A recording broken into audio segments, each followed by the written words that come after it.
Welcome to Raging Bullets, a DC Comics fan podcast, episode 652.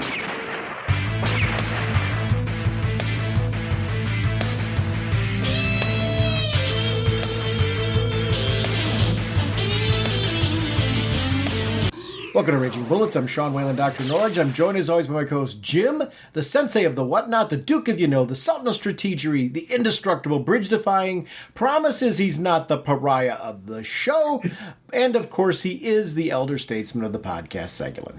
How's it going, eh? Jim, on this episode, we're going to be talking about Batman Catwoman number 12 and Swamp Thing number 14 as we continue taking a look at the DC universe as a whole. We are sponsored, as always, by DCB Service and InStockTrades.com. Mr. Segulin, what is going on over at DCBService.com? DC Horror presents Sergeant Rock versus Army of Darkness. This is the story written by Bruce Campbell, 40% off, only $2.99. Plus, we've got Superman Warworld Apocalypse one-shot, 40% off, only $4.19. Thank you, DCBS. Over at InStockTrades.com, they have the deals of the week.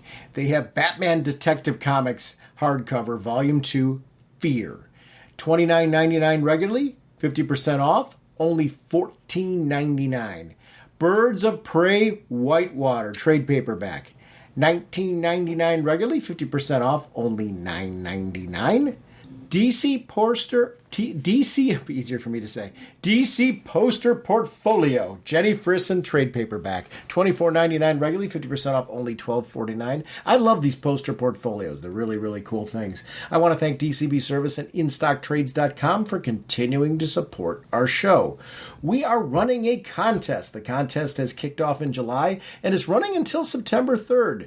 Create and send us your own spoiler warning. You can do it as an audio file sent through email to ragingbullets.com. You can leave it as a voicemail on our voicemail line. You can write a spoiler warning for Jim if you're like, I don't want to produce one myself, but I have a great idea, a fun idea that I'd like to share. Write one and send it in. That's all you got to do to enter. First prize, we'll offer you the book of your choice from September previews, hardcover or trade, a spot on the show, and you get to choose the book. Or if you don't want to join us, you can choose the segment topic. Second and third prize are the same things. We're going to give this away to 3 winners because I think this is going to be a fun contest. I'd love to see what people come up with and how they get to script the segment that you've done for so many shows. Speaking of the segment you've done for so many shows, Mr. Segulin, on that note, show them how it's done. What kind of a podcast are we? Raging Bullets is a spoiler podcast. We go in-depth into plotline, story twists, and whatnot of the comics we're discussing on today's show. So, if you're ever in the books, you may want to come back later so you can better enjoy the show. Let's talk some comics. A scarlet costume ejects from his ring, and in a blur of motion, police scientist Barry Allen becomes the Flash. Jim, there's some pretty cool news this week. One of the first ones that are catching my eye is CBR announced that Smallville's Tom Welling and Michael Rosenbaum are going to be doing a Smallville rewatch podcast. I'm super excited for that. Have you ever done like a show with like a rewatch podcast or a watch along podcast where they talk about the episode, behind the scenes stories, things like that?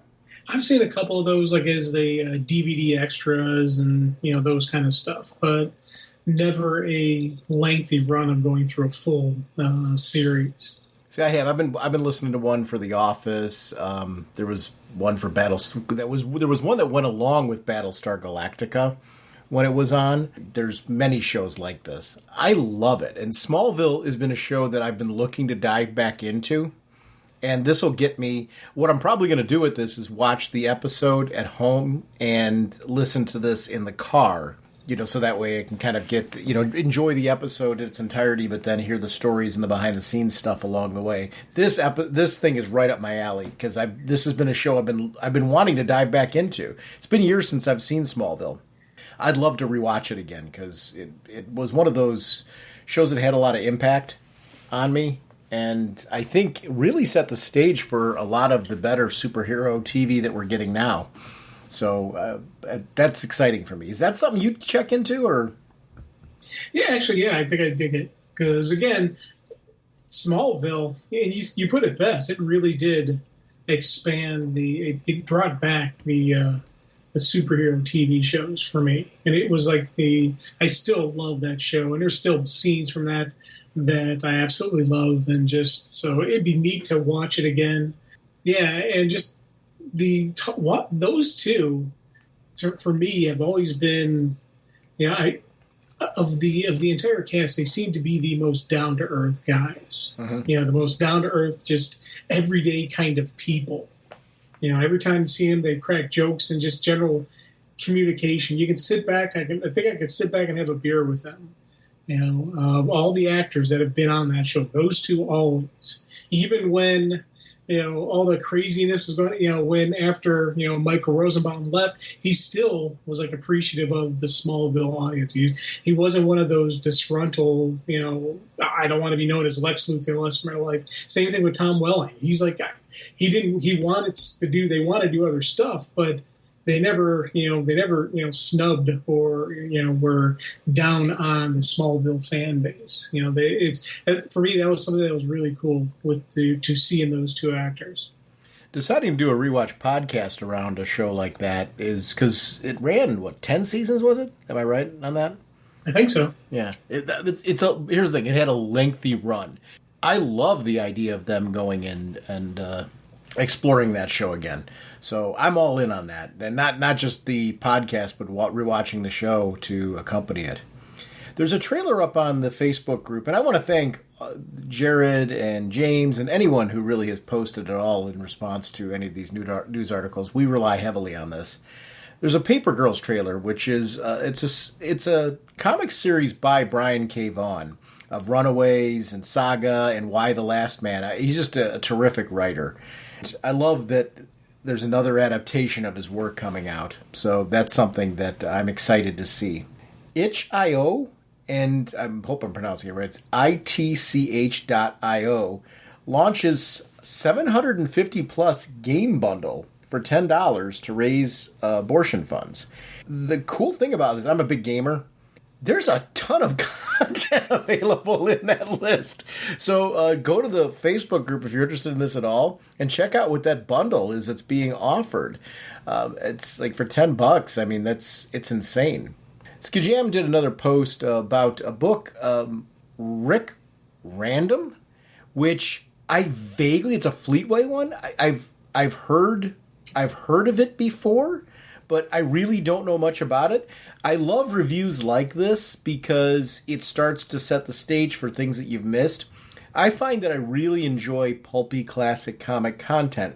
The nice part is he takes the time to post articles like this where he's reviewing content that I would have previously missed. Do you know what Rick Random is? I mean, I know it from the article. I'm like, oh, okay. Yeah. When I saw the post on the Facebook group, that's the first I'd ever heard of it. But I'm a fan of that. Like, I really appreciate the bringing attention to things like that I haven't seen before, because it is something. It looks like it's something that would be up my alley to check out just from a comic history perspective. So. Did you?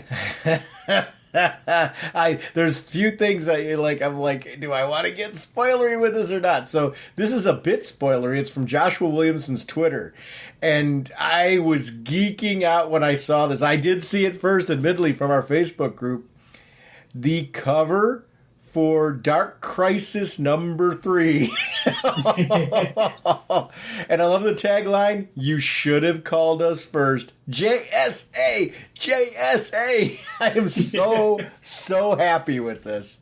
It was a pure geek out moment. That's magic for me. And kind of the stuff I'm hoping out of Dark Crisis is that we start to get things like this brought back in. So that looks like the full JSA too. Oh yeah. That is neat. Both Hawks. You gotta love that. Mm-hmm. You can never have too many Hawks. Never have too many Hawks. No, I agree. Mm-hmm. RWBY and the Justice League is going to be getting a crossover movie in 2023, and I'm excited for that because I haven't seen RWBY. I'm familiar with what it is. It's a web series and all that, but I'm familiar, actually, there was some comics relating to it that DC published, and I'm familiar with that. The idea of this mashup crossover movie is something that's exciting to me, and these feature films that have been done have been so good that's basically until they do one that I don't like, I'm just going to kind of go, all right, give me more. I'm going to end up watching it. That's kind of where I'm at with the direct animated releases. They've all been, has there been one that's been a dud for you? I don't know. I wouldn't say anything's a dud. You know, there's been some where I haven't seen it, and haven't watched it, or haven't purchased it. It's just like, for whatever reason, it didn't, connect. I'm like, I wasn't like, oh my God, I got to watch that. Mm-hmm. But I wouldn't call anything a dud, really. Yeah, I think there's levels of excitement. Like the Super Sons one, I'm like, yes, I want to see that. Yeah, the trailer for the Battle of the Super Sons is up there too. Batman, Superman, Battle of the Super Sons.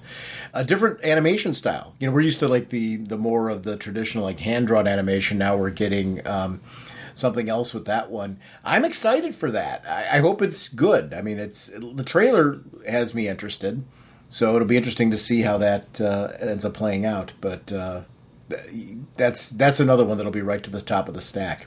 I think I watch more of the animated films than you do. That might, at least from what I'm picking up.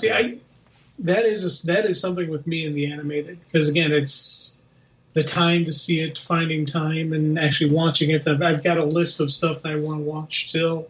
That I'm like, I got to get to it, but it's when can I?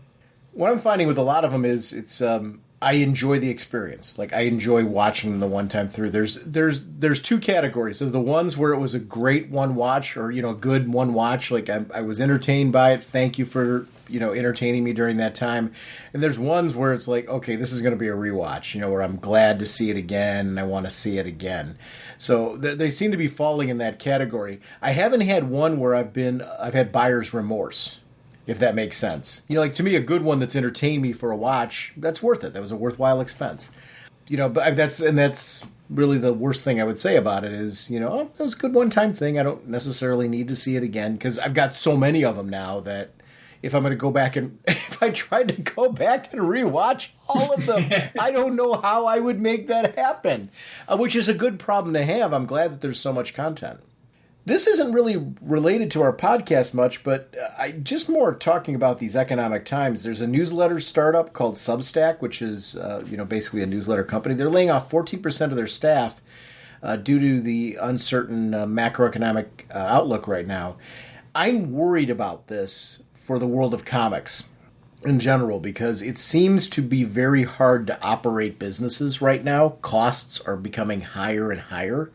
So I think where it's a relevant topic on our podcast is just to the point of what we were just saying about animated films. You and I both approach animated films differently, and it seems to be an economics of time, and to your point, partially of interest too. You jump to the ones, which logically so, the ones that interest you the most are the ones that you jump to right away.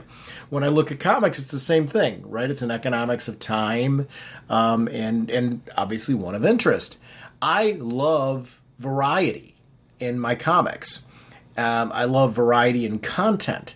If the more expensive these things get to be to produce, the less variety we're going to have, because it's harder to take risks, right? If you're not going to get the return on the investment.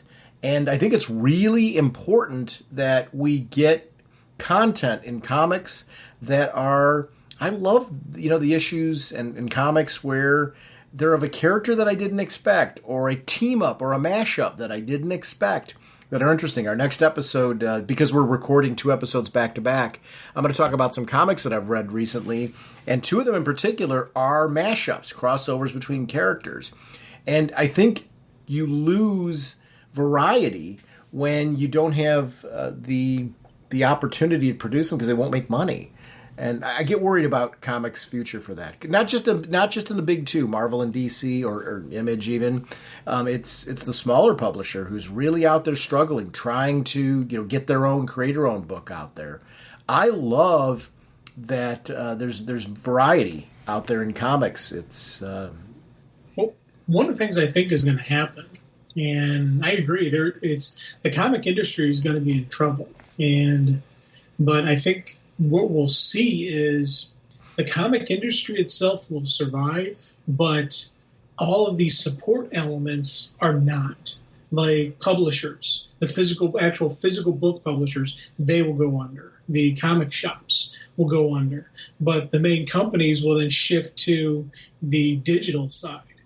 Shift even more where there's no paper. It's pure digital. And then once you start getting a pure digital shifting, that's when the creators will start suffering. If not already. Because you start looking at the once everything gets digitalized, there's you'll end up reusing stuff and taking existing digital framework and just changing it from this person to that person, and it'll end up being not artists necessarily making the comics, but technical people who can manipulate the different software. And it's again, I don't want to see it to happen, but in my head, that's where I think things are going to go. And when we first started the show, I never would have thought that. By now, I'm like, and I hate to say this, but I think it's really going to happen within our lifetime. We're going to see the death of paper. And once you see the death of paper, all the supporting stuff that goes along with it, the comic shops, the actual physical printing companies, those will go under. And then your independent ones, if they can get access to make the digital content, then they will stay up. But, there's a lot of indies who have that hard time with that because there's a technical cost on that. So it's, I don't know. It's, I hate to say, but we're looking at a very dangerous time. We're at the beginning of the end days. And what happens at the end? What will be the new comic book industry? What will be the new medium? I don't know. But I feel like you're like pariah right now. What? Like, I feel like you're like the new pariah right now. Like, you've popped onto the podcast, worlds will die. Yes, I keep witnessing this. It's like, a little pariah. I don't want to live in your multiverse. The scary part is, I think there's some element of truth in that there's a natural shift coming. What I'm hoping is, and it's one of the things where I think you're going to see clever comic shop owners, and you're already seeing it, where they're diversifying their availability of content. They're, it's not just comics, it's comics and swag and gaming and things. And you've seen that over the recent years, where I think they're going to keep evolving. What we expect from a comic shop is going to continue to evolve. I think that's really, your savvy comic retailers. And I'm trying to paint what I really do believe, I'm not trying to sugarcoat this. I think your savvy retailers are going to realize they know their area. They know where they're located. They know the demographic. They know what people are interested in. And some of that is from a savvy retailer getting to know their customer really well. And they'll know how to diversify their shop so that way you're bringing people in. The tricky part is, I mentioned gaming and things like that. When I look at video games now, video games are going more and more digital. I've got a PS5 and an Xbox. I'm buying the games digitally, and none of that is, talk to the hand for game stores or things like that. It's just so convenient to be able to do that. So, I'll still go to like tomorrow we're going to go to Geneva on the Lake, my wife and I. There's a number of like secondhand shops that are along the strip there. Well, there's one in particular I'm thinking of, which has it has all kinds of memorabilia and swag and things like that. They tend to do a lot of buybacks. Well, I have like a Poly Mega game system that, you plug in these modules and you can play Super Nintendo, Genesis, all kinds of stuff like that. Well, it works off the old cartridges, and, then you can save the ROMs to your system. So, I'm going to be looking for some games that I don't have or that I used to have that they have, so that way I can have that for home and be able to play it, because I want to play it on that system.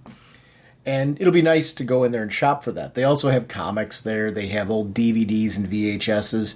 But the problem is those secondhand shops even are going to get to a point where there comes a point where there's not enough secondhand physical stuff to be able to sell. So it's interesting to see how this shift is going to affect shops like that and as time goes on. I mean, there's always going to be things to resell and grab, but what is your source of new content for that? It's an interesting time. It's because I truly enjoy whenever I'm anywhere and there's novelty shops, comic book shops. And when I say novelty shops, I'm not diminishing comic shops. There's shops that are like that. They're geek culture shops where they have a diverse variety of content. I love going through them. And invariably when I go through them, I usually, because I want to support the shop, I walk out with something. And it's not, I don't grab something I don't want. They usually always have tons of things that I want.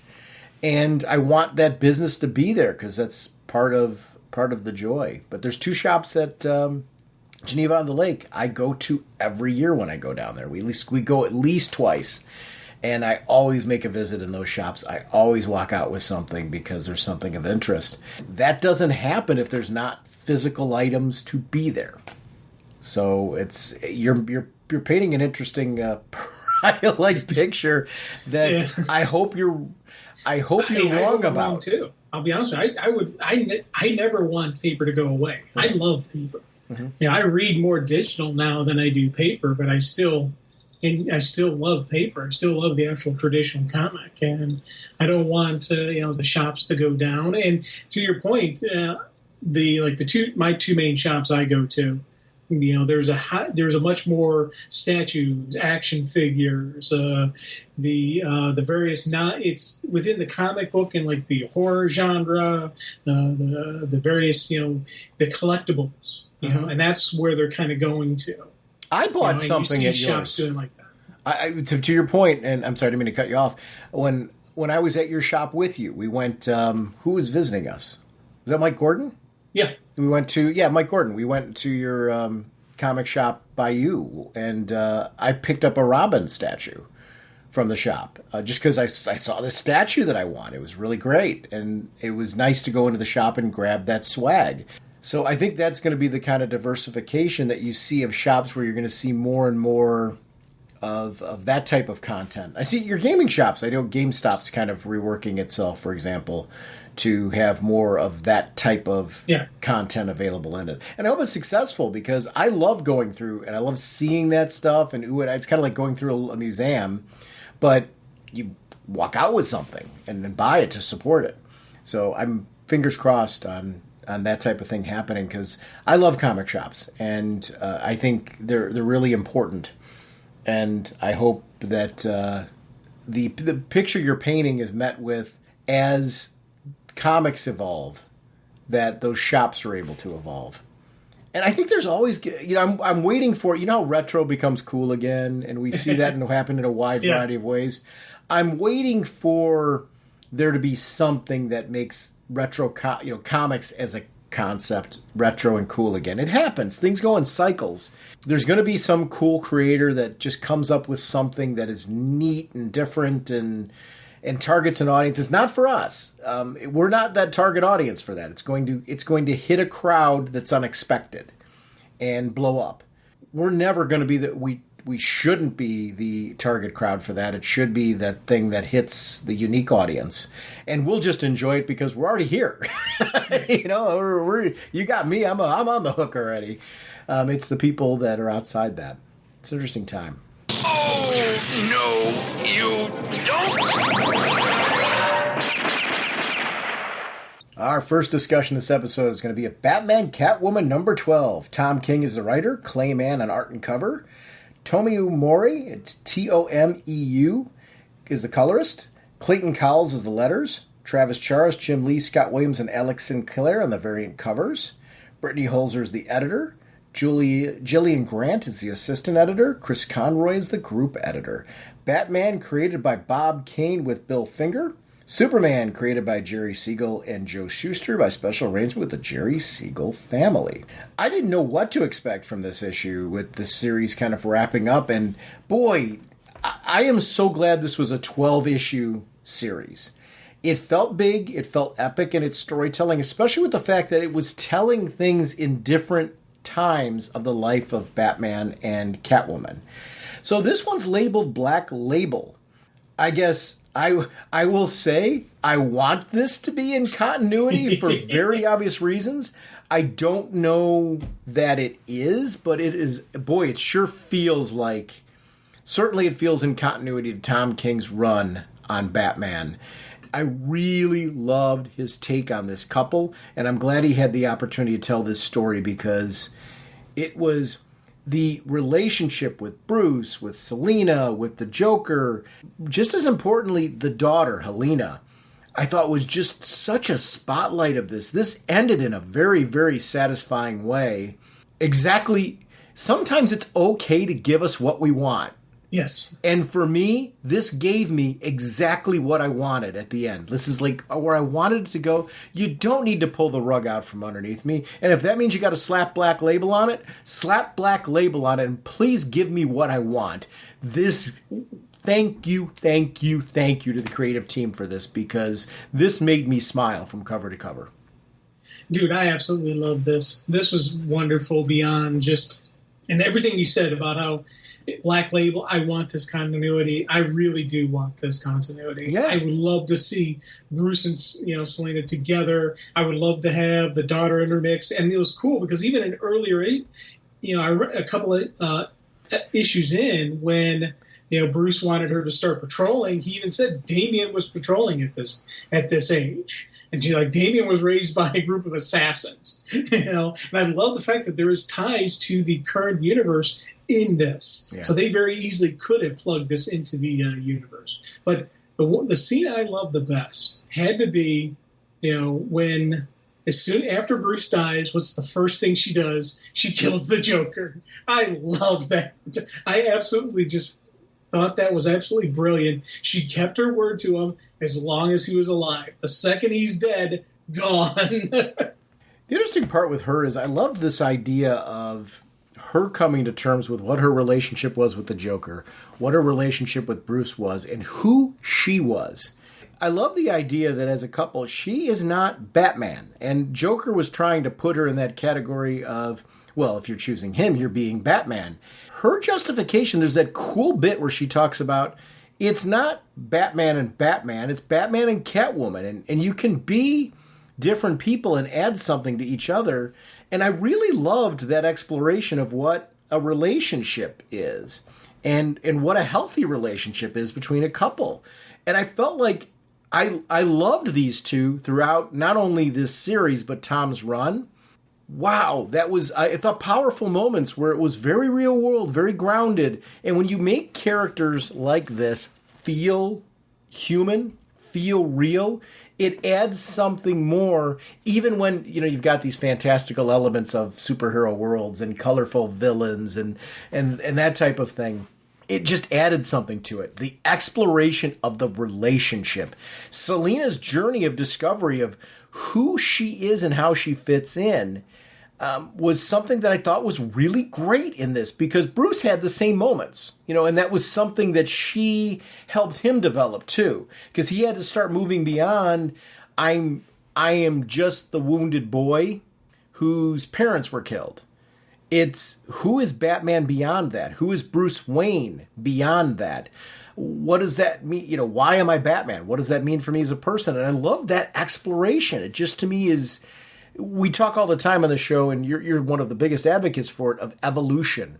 I feel like this series has been just about how do we evolve these characters? How do they keep growing? How do they keep changing? And it's why I'm all for new characters and seeing their exploration. And but when I draw the line at replacement, it's because you can do something like this. Look how long Batman's been around. You can do something like this that feels like such progression for the character and adds another layer to it. And it's like, yeah, I want more. Keep giving me stories. I don't know this whole character yet. That feels very real life. And there's something so cool about that. That's where he becomes my buddy, Bruce. Yeah. And I'll tell you, that's one of the neat things about this, because how many times have we seen Bruce and the Bat and the Cat together? How many times have we seen the Joker involved with this? What I mean, just the general life of these two, the complications of Bruce and Selina. We've seen all this kind of stuff, but once again, we're still getting a new original story on it.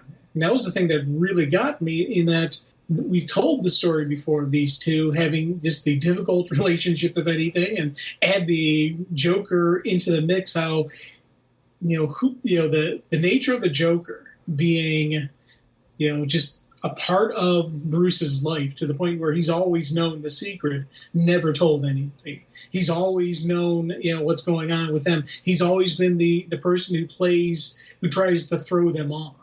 And you think back when the first wedding, it was the Joker really playing on both of them that prevented the first wedding from happening. So again, he's still trying to play his games. He's still doing his manipulation. Why does he do it? Partially because he's the Joker, partially because he doesn't want these two together. Part of it, does he want them to himself? What's the whole deal with him? I love just that whole exploration of the Selina, Joker relationship, and just their connection. And I thought that for me throughout the series was really cool, in the point where I was like, yeah, it would make sense that he would do that. One, because he's the Joker and he does have that strategery. How to throw off the bat? Well, mess with the cat. But don't try to hurt the cat, because that just makes him angry. You mess with it and you throw off the relationship. You throw it off kilter. And I loved the fact that he was playing those games. But in the end, these two are together. These two, they're not the same thing. She has a line in there. Bat and the cat, two wounded animals who in the midst of the hurt managed to crawl to each other. And I love that line and just that explanation of who they are.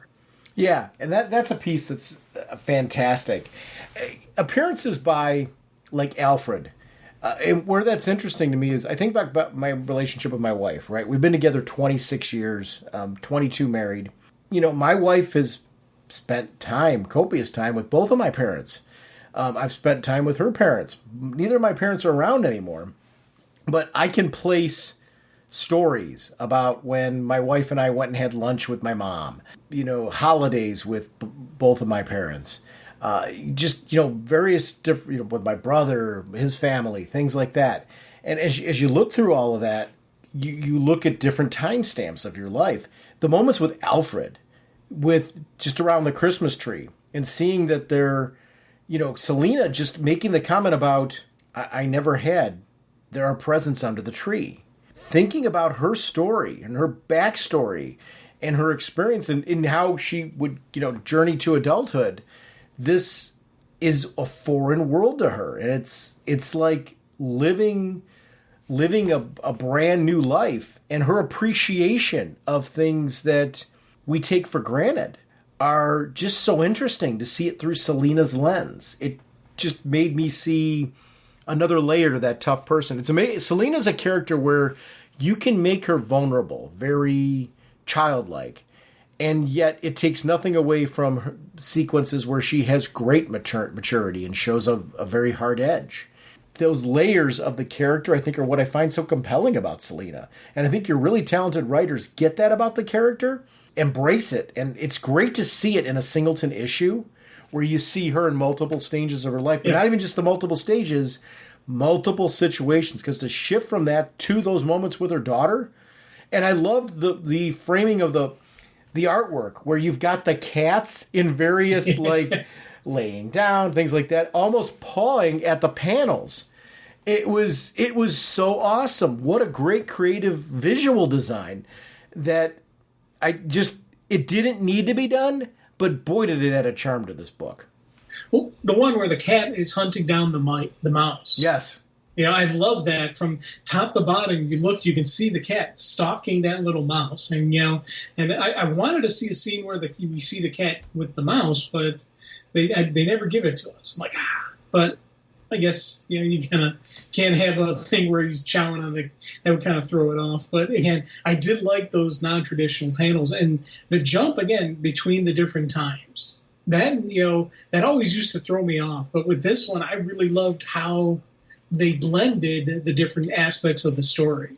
Even talking about how the ring, how, when older Selina is leaving the Joker's glasses, and Selina thinks it's the ring, and she's like, I'm going to be buried with that ring. You're not getting that ring. And then you go to the wedding, and then the sequence into the wedding, when they get married in the Gotham chapel. I was like, that for me was little stuff like that throughout the series. I loved how they played that out. Like, to be clear, I don't want to get married. I don't want children. I don't want to cook and clean and take care of your bat bleep. I don't want to be good. I'm not domesticated. I don't want milk. Fine. No milk. Can we continue this later? The whole sequence there where he's like, I love you. And I know exactly what that means. And she's just like floored by that. And it changed everything. You know, got them to that point where you can see, you know, just a few pages earlier, they're at the chapel. They're ready to get married. And I love that they're at Gotham Chapel about to have a bat wedding. Yep. Oh, God, yeah. You had to do it. And I love the fact that they called in Lois and Clark for the witnesses. Especially after the date. You know, the double date with the two of them. And it's talk about, this is where continuity works. You're bringing back the couple that you've done a double date with. And it was something that was so great and made so much sense. And I love that they were instantly there rooting for the couple, which was such a Lois and Clark moment, wasn't it? I mean, it just felt like they were so well written at that time that I was geeking out throughout the whole thing. Like, this is something I've always wanted to see, and it was so great.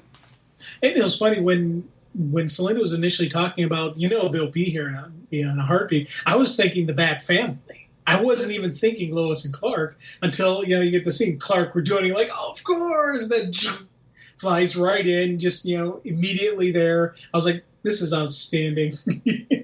I love that the 60s Batman outfit was used. Yes. I will always have a soft spot for that and always geek out over it. The fact that them being pronounced man and wife and, you know, having that moment, like that intimate moment together at the end was how they ended off the issue. I thought was so appropriate. And such beautiful artwork. Because that's a theme throughout this too. The idea of when he's with her, because that one moment where he's like talking to her about, does this even matter? And they have that great sequence together where she put them both in front of the mirror and said, this is who we really are. This is the Bat and the Cat. It's not the costumes. It's who we are.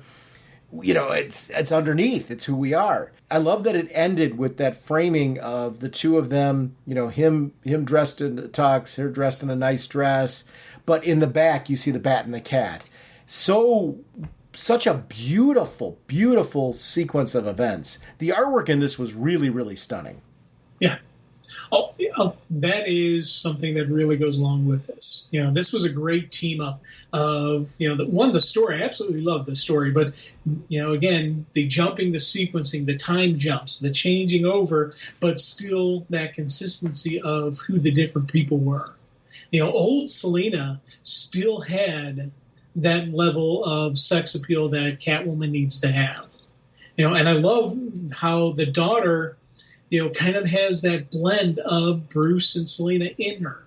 You know, and it was a really good artistic choice. And again, there was just some neat way they handled, you know, like, you know, even the Joker, even old Joker was absolutely wonderful. As soon as the reveal who it is, like, oh, that is so cool. You know, had those moments. And again, you can tell a great story, which they did, but you know, when you have an art team and the writing team, you know, when you get the full creative team working on all cylinders and really accentuating each other, that's something that really takes it, you know, and kicks it up to an 11. The double page spread in the of the cover, you know, where you get to see, you know, both the front and the back cover and the whole spread there. I loved seeing Batman and Catwoman throughout the eras.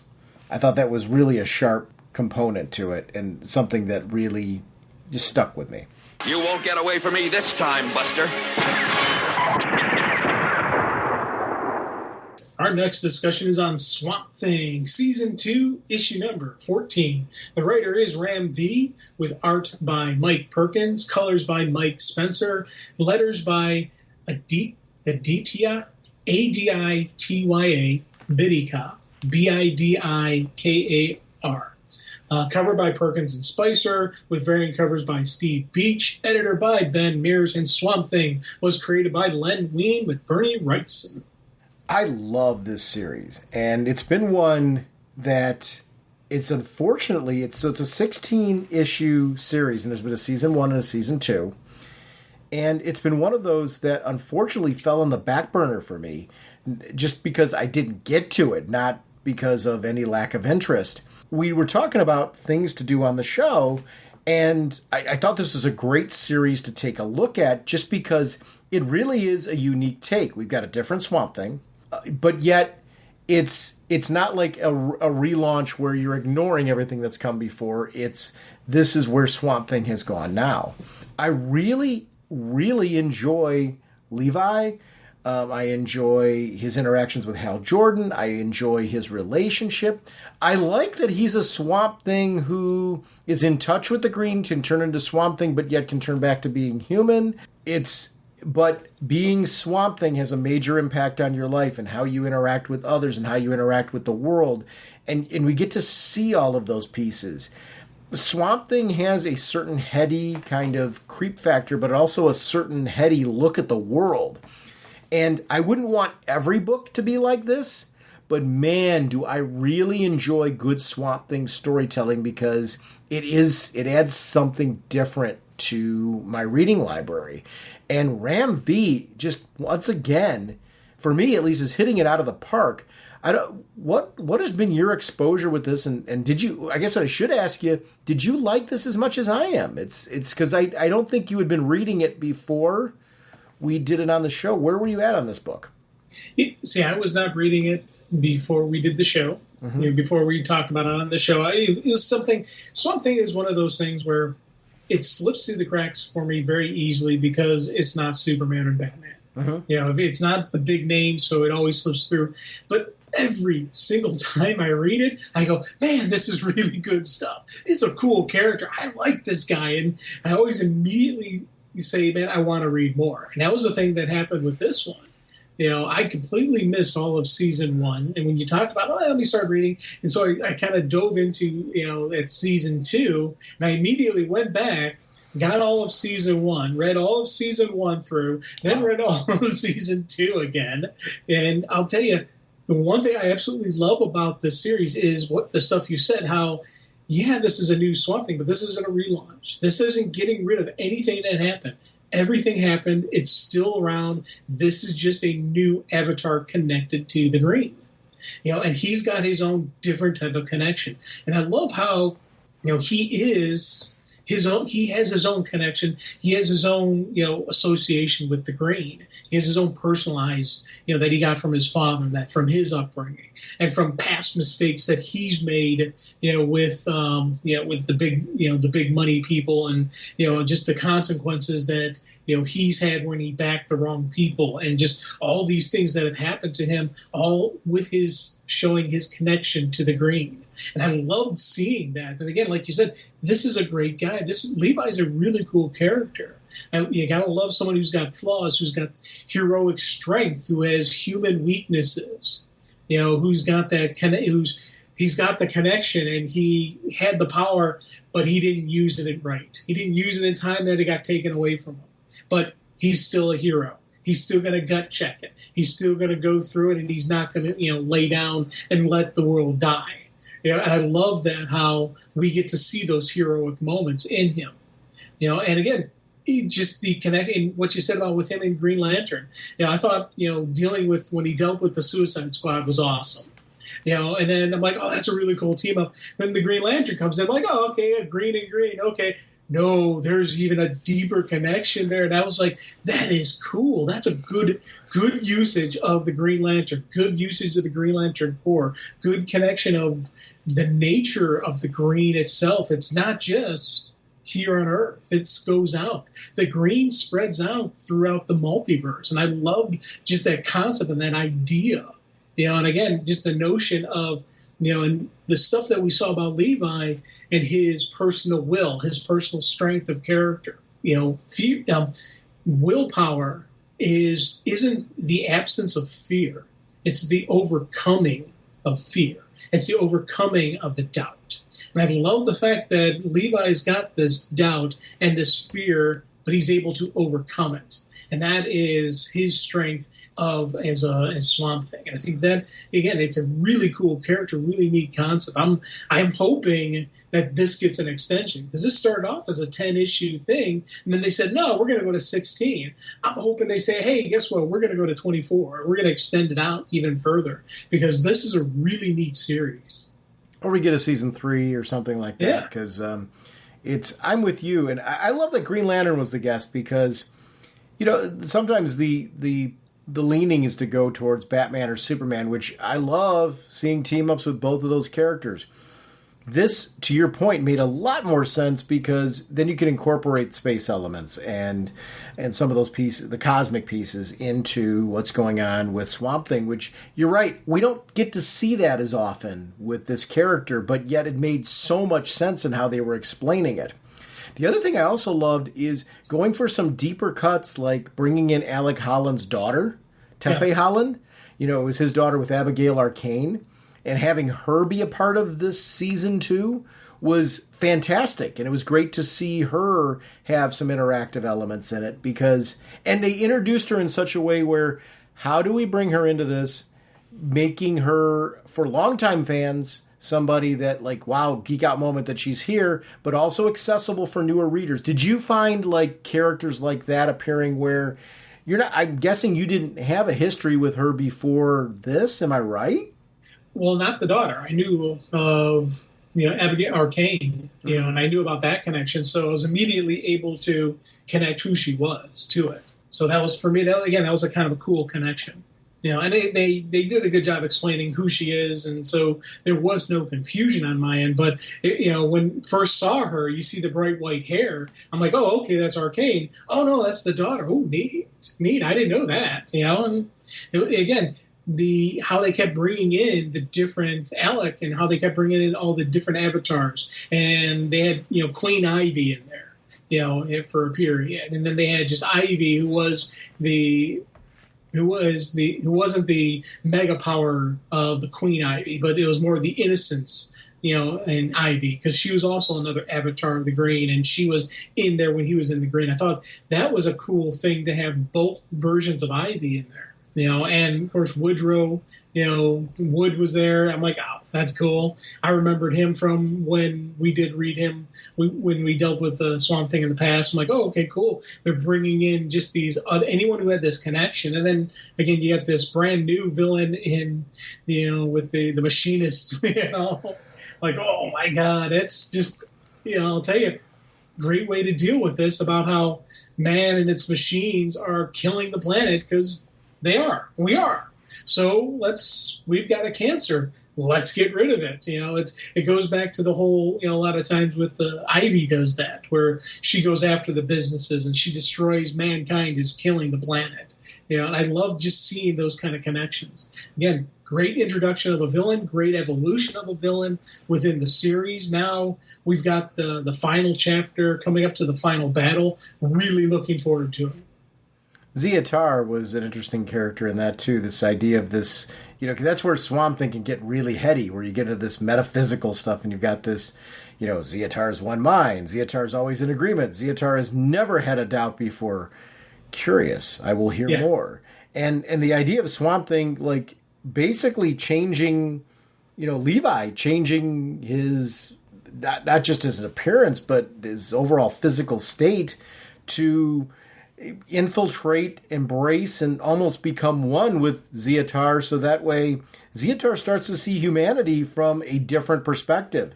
Where there's this battle of, isn't this machinery, isn't what man's doing, isn't that a cancer? Shouldn't that cancer be eliminated and destroyed?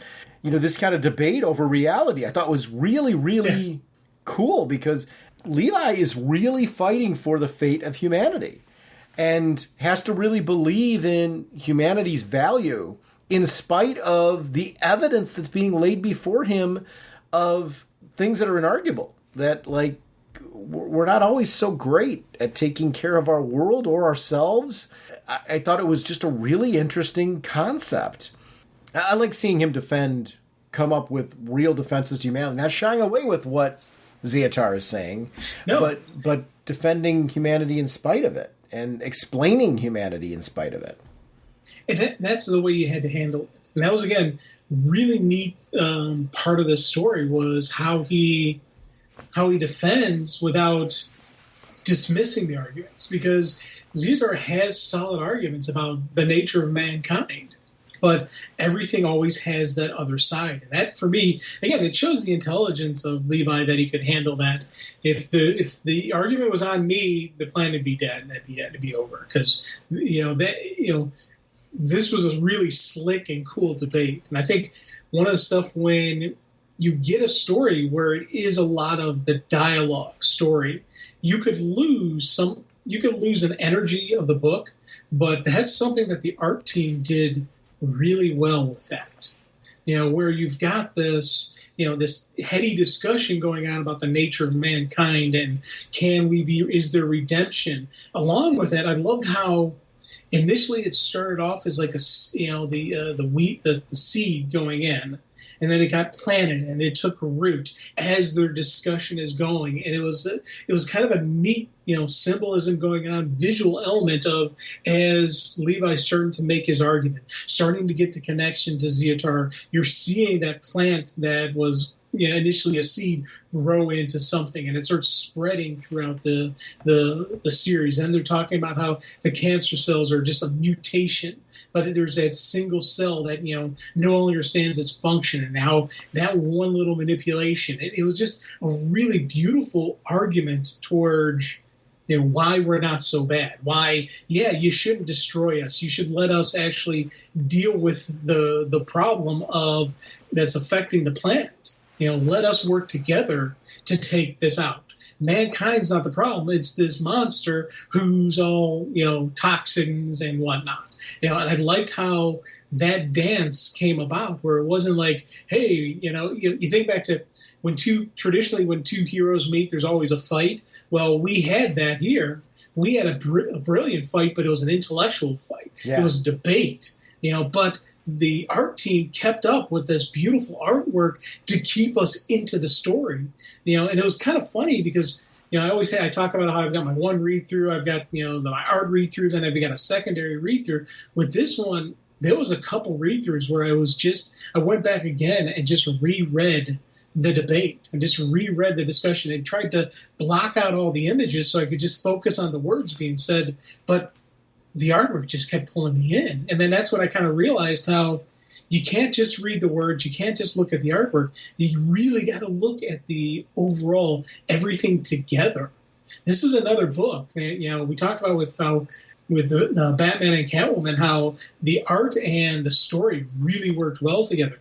This is another one of those stories where if I just read this in prose form, it wouldn't have the same impact. And just like if I just saw the cool images, it wouldn't have the same. You really need these two working together, interwoven, to really get this cool reaction to Swamp Thing. It's the kind of storytelling that really, you can adapt this, and it would be great as an adaptation. You could do live action, you could do animation. There's something to certain stories being told in this medium that, yes, it will do well elsewhere. And yes, it will be intriguing and interesting elsewhere. But it still will never match what it was like to experience it as a comic. This is an experience. And it's something that's unique where you can do this kind of storytelling in comics. To your point, I went through and read the debate over and over again, too, because there's a lot to it. There's a lot to unpack. and that's one of the things I really enjoyed about this. It wasn't rereading it because I didn't enjoy it. It was every time I reread it, I felt like I'm more involved. I'm more invested. I care more about what's going on here. You referenced the artwork more than once in there. And it would be I'd be remiss if I didn't mention the fact that just how beautiful this book really is, and how it's got a style that is really so tied into. You and I are both fans of the horror genre. This really does a nice mix of horror and supernatural without going so abstract that you lose sight of the content, if I'm making any sense. It was just a really stylized and strong, emotionally visual book. I love the color work on this. The color work really was outstanding. When you see at the end, that last page where you see Swamp Thing powered up from Hal, where Hal's Levi's reaching out and saying, I'm dying here. Not only am I dying, Endeavor's dying. We're getting somewhere. We're making headway, but it's taking its toll. And you can understand why, what it would take to transform yourself that way, to interact on that level with that kind of entity. you could see how that would be a thing. And Hal being able to lend the ring's energy to Swamp Thing. I want to see Green Lantern Corps of Swamp Thing. Yeah. Because that costume at the end, that look at the end is badass. I really like that. I always say I've got a couple weaknesses in books. One, the Superman dun-da-da moments, but whenever the Corps uses the oath, like this, I always pop for that. I always cheer for that, and you knew it was coming.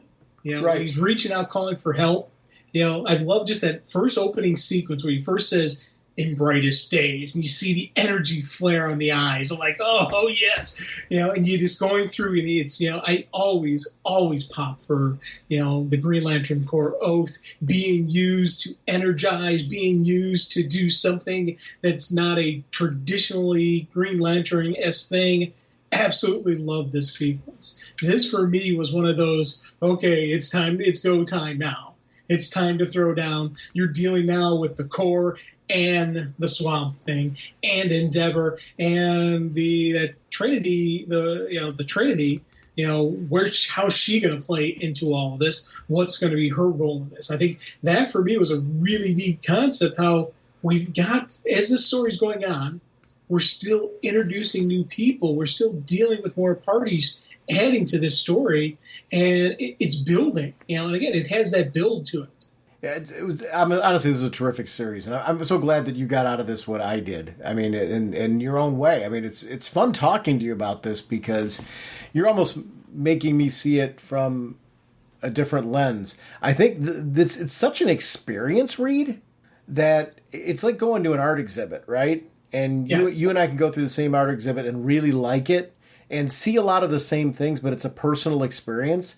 This felt like that. It was a very different read for me than some of the other ones I'm reading right now. And I like that. I really felt like this went out of its way to embrace what I think is cool about Swamp Thing and be a unique experience. If you missed this book, give issue 1. And I would, maybe tell me if you think I'm wrong on this one, Jim. I'd go back to issue 1 and give issue 1 a try to see if it's the right read for you. Because if it is, you're going to want to read it all the way through from issue 1 straight on. And you can jump onto season 2 and it works. But I think you benefit more from going to issue 1. I think so. Normally I say, oh, Joe, you can jump on a catch, but this one I think you really do benefit from season 1 because, again, I tried to jump in on season 2 and I thought it was really cool. But once I went back and I reread all of season 1, you really learn who Levi is. You really get a groove of what his connection to the Green is. Because his is different than Alex was. His is different than Ivy, both Ivies, his brother, his connection with the Green is different than his. So there's a lot of, you do need to see that balance of who he is. And I think that for me was something that going back, rereading season 1, then going into season 2, I really I'm connected to this guy. And again, as I said at the beginning of this, whenever we talk Swamp Thing, I never read him like, I don't know, I didn't. But as soon as I start reading, I'm like, oh man, this guy is awesome. Why don't I read more of this? Yeah, I think Swamp Thing has enjoyed over the years an incredibly talented cast of writers and artists who graced the pages of the book. And there's a reason why this character, when you read it, it's an enduring experience. Is because it's like nothing else out there. And that part just has me just way excited to read more of this. I always feel like after I've read a Swamp Thing, I always feel like the writers have a personal connection to the character. Sometimes you get certain creators who are on a book for a paycheck. You can tell it in the writing. Hey, it's a cool story, but there's no energy. You don't read and feel any energy. But there's sometimes when you get a creative team that they're passionate about this character and they've got that connection. I get that reading from this. That Ram V and Mike Perkins and Spencer, the full team, they all had a story they wanted to tell. This was it reads and feels like a passion project to me, and I think that's something that really. I kind of I always get an energy when I'm reading books like that. Yeah. And I think the energy is a great way to describe this book. It was It was such a pleasant read, and I'm glad that we had an opportunity to do this one. I think it's important that we do books like this on the show. Like a human helicopter, the Flash rotates his body, rising faster, faster. I would like to remind everyone about our show voicemail line. It's 1-440-388-4434 or Dr. Norge on Skype. We love having you part of our show. RagingBullets@gmail.com is our email address. You can send us content that way as well. RagingBullets.com is our show website. That feeds into our Facebook fan page and Twitter. Speaking of a Facebook fan page, we are also immensely proud to be part of a Facebook group community that really contributes to the show every episode. And I want to thank our Facebook group, as always, for helping to support our Speeding Bullets segment. And so thank you to everybody over there that does that, because I find my news in the Facebook group. The About Us section on our show website, so you can find it to connect with us on social media and gaming platforms. We love to connect with you. We are sponsored, as always, by DCB Service and InStockTrades.com. Jim, what's going on at DCBService.com? We have Sergeant Rock versus Army of the Dead, written by Bruce Campbell, 40% off, only $2.99. And we have Superman War World Apocalypse One-Shot, 40% off, only $4.19. Thank you, DCDS. Once again, over at InStockTrades.com, they have Batman Detective Comics Hardcover Volume 2, Fear State, $29.99 regularly, 50% off, only $14.99. Birds of Prey Whitewater Trade Paperback, $19.99 regularly, 50% off, only $9.99. Jenny Frisson, DC Poster Portfolio, trade paperback, $24.99 regularly, 50% off, only $12.49. I want to thank DCB Service and InStockTrades.com for continuing to support our show. I want to remind everyone once again about that spoiler warning contest. Send us in your audio files. Send it to us via email, voicemail line. Write a spoiler warning for Jim. You've got until September 3rd. Feel free to send them in earlier, because once you send it in, you're entered. Feel free to enter more than once. We actually welcome that aspect of it. We're going to be giving away 3 prizes, and it's going to be a hardcover or trade of your choice from the September previews, because that's when the contest is going to wrap up. Spot on the show where you get to choose the book, or if you don't want to join us, you get to choose the segment topic, give us some direction. And we would be, I'm hoping we get some listeners who would like to join us on the show, because I think that would be a lot of fun to do a segment with our listeners, especially people who are creating spoiler warnings for you. Our next episode, Jim and I are going to be back, and we're going to be talking about Batman 125 and Dark Crisis number 2. We will see you next week. Bye. All right, you guys. Are you ready to sing your song? I'd say we are. Yeah, let's sing it now. Okay, this should be fun. Now get ready for your cue. Okay, Sean? Okay. Okay, Jim? Jim? Jim! Okay. Raging Bullets time is here. We talk about what we hold dear. Comic books and TV shows. Superheroes and their clothes. Justice League and so much more. I just love Green Lantern Corps. We talk about the books we've read with spoilers straight ahead.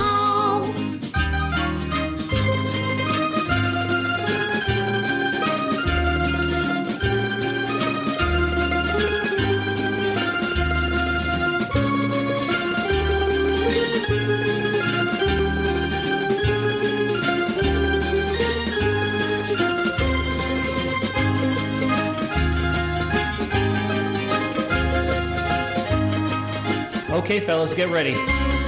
That was very good, Sean. Naturally. Jim, you're a little flat there, so be careful. Jim? Jim? Jim! Okay. Justice League and so much more. I still love Green Lantern Corps. DC Comics are what we know. The Raging Bullet Show.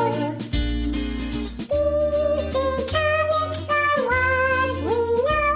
The Raging Bullet Show. Excellent job, guys. Let's sing it again. Yeah, let's sing it again. song. No, that's enough. Let's not push it. Push it. What is that? Yeah, what are you talking about? No, I didn't What mean are you anything trying by to say? that. I think we did it right Jim, there. Like, how long do you want the song to go? Look, it's our production.